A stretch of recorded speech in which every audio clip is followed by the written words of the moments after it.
Vote चोरी के राहुल गांधी के धमाके के बीच क्या बिहार में इसका बड़ा असर चुनावों पर पड़ेगा?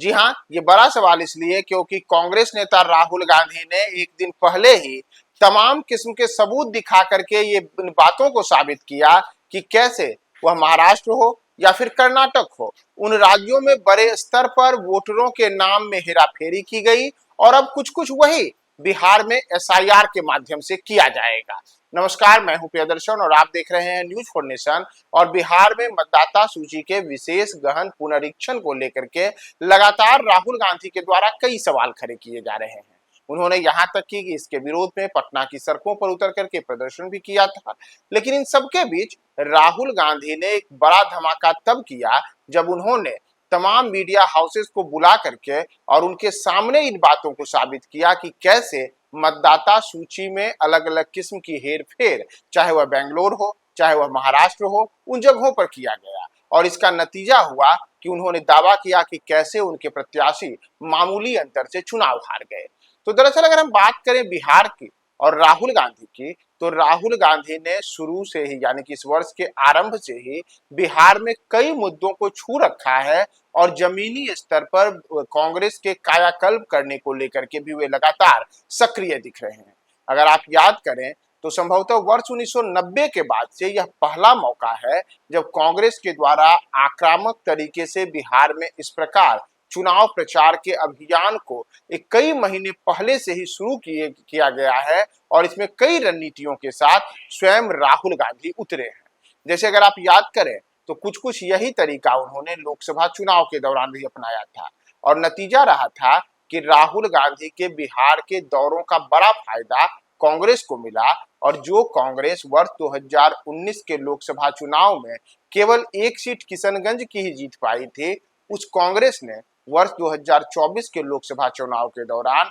न केवल किशनगंज की सीट को सुरक्षित बचाने में सफलता पाई, बल्कि कटिहार हो या फिर सासाराम हो, इन दोनों सीटों को भी जीतने में सफलता हासिल की। और इसके अतिरिक्त चाहे वह भागलपुर की सीट हो या फिर कई अन्य सीट हो जहां की कांग्रेस भले ही चुनाव हार गई हो, लेकिन कांग्रेस ने काफी प्रभावशाली प्रदर्शन किया और नतीजा रहा कि कुछ मामूली वोटों के अंतर से कांग्रेस प्रत्याशियों की हार हुई। तो कांग्रेस के प्रदर्शन को शानदार तरीके से जमीनी स्तर पर भुनाने में लोकसभा चुनाव के दौरान राहुल गांधी की रणनीतियां काम आई थी। कहा तो यहां तक जाता है कि पप्पू यादव ने भी जो पूर्णिया में सीट जीती थी, उसके पीछे का बड़ा कारण यही था कि पप्पू यादव भी खुद को पर्दे के पीछे से कांग्रेस का प्रत्याशी ही बता रहे थे, जिसका नतीजा रहा था कि पप्पू यादव भी चुनाव जीत गए थे। तो ये तो अलग बात है। लेकिन हम बात करें बिहार में लोकसभा चुनाव के बाद जो इस बार विधानसभा चुनाव है उसके, तो कांग्रेस की रणनीति पर अगर आप आइएगा और पिछले कुछ दिनों से लगातार जो मतदाता सूची के पुनरीक्षण को लेकर के राहुल गांधी के सवाल उठाए जा रहे हैं, तो उस पर अगर आप आए तो कांग्रेस की ओर से जो सवाल किए गए हैं और राहुल गांधी ने जिन सवालों पर चुनाव आयोग को घेरा है, उसमें एक बड़ा सवाल है कि आखिर चुनाव आयोग तमाम जो एसआईआर की प्रक्रिया है उसमें पारदर्शिता क्यों नहीं अपनाए हुए है। जैसे अगर आप ध्यान दें और कई ऐसे चीजें सामने आई हैं जिसमें इन बातों का जिक्र किया गया है कि एक एक मकान में कहीं 50 तो कहीं 40 तो कहीं 30 ऐसे कई जगह से दावे किए गए हैं कि एक मकान संख्या में इतनी बड़ी बड़ी संख्या में लोग रह रहे हैं। और यह एक नहीं दो नहीं बल्कि कई प्रखंडों के, कई जगहों के, कई मतदाता जो केंद्र हैं उन तमाम जगहों को लेकर के रिपोर्टें लगातार सोशल मीडिया पर तैर रही हैं। अलग अलग किस्म के सियासी दल भी दावा कर रहे हैं और ये एक बड़ा सवाल राहुल गांधी भी उठा रहे हैं कि आखिर यह कैसे हो सकता है कि एक एक मकान में आप जिन लोगों के नाम शामिल बता रहे हैं उसमें एक ही घर में कोई व्यक्ति अगर देखा जाए तो हिंदू भी है तो मुसलमान भी है, कोई यादव भी है तो रविदास भी है, कोई भूमिहार भी है तो ब्राह्मण भी है। आखिर एक ही मकान नंबर में इतने सारे लोग कैसे रह सकते हैं? तो बिहार के मतदाता सूची के पुनरीक्षण के पर जो सवाल उठा रहे हैं उस पर चुनाव आयोग खुद ही इन मुद्दों पर फंसा हुआ है। इतना ही नहीं, मतदाता सूची के पुनरीक्षण में जिन करीब 68 लाख लोगों के नाम काटे जाने को लेकर के बातें कही गई हैं, उसमें कई ऐसे लोग भी हैं जिनकी ओर से खास करके सियासी दल दावा कर रहे हैं कि उनके नामों को गलत तरीके से काट दिया गया है और पूरी प्रक्रिया में पारदर्शिता नहीं बरती गई है।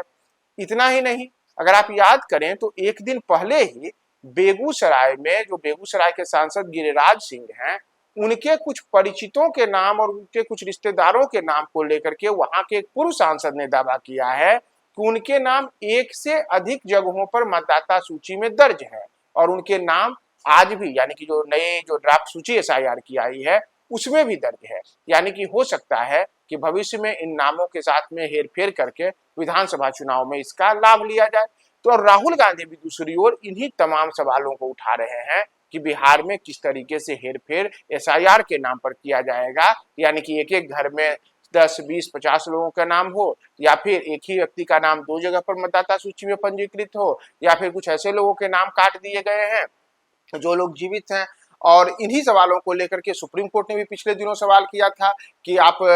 ऐसे लोगों को लेकर के आइए जो जीवित हैं और उनके नाम काट दिए गए हैं। तो राहुल गांधी का ये आक्रामक तेवर बिहार में विधानसभा चुनाव के पहले मतदाताओं के बीच एक स्पष्ट संदेश देने की भी कोशिश है कि बिहार के मतदाता अपने मताधिकार को सुरक्षित बनाने के लिए तमाम तरीके की कोशिशों को करें और किसी प्रकार की लापरवाही न बरतें, वरना यह लापरवाही उनके मतदान के अधिकार को छीनने की जिस रणनीति की बात और जिस साजिश की बात राहुल गांधी कर रहे हैं उसके शिकार बिहार के मतदाता हो जाएंगे। तो अब राहुल गांधी का जो ये अपील है, इस अपील का बिहार के मतदाताओं पर कितना असर पड़ता है, और खास करके पिछले दिनों हमने यह भी देखा कि कई ऐसे मतदाता थे जिनका यह कहना था कि जैसे उनको लेकर के कहा जाता है कि वो घुसपैठिए हैं, यानी कि कोई व्यक्ति अगर नेपाल से आकर के भारत में रह रहा है या नेपाल से ब्याही हुई लड़कियां भी भारत में आई हैं तो उनके मतदाता बनने को लेकर के सवाल उठाए गए। इसी तरीके से कुछ जो अन्य राज्यों से आए हैं उनके सवाल उठाए गए। तो इन तमाम चीजों पर राहुल गांधी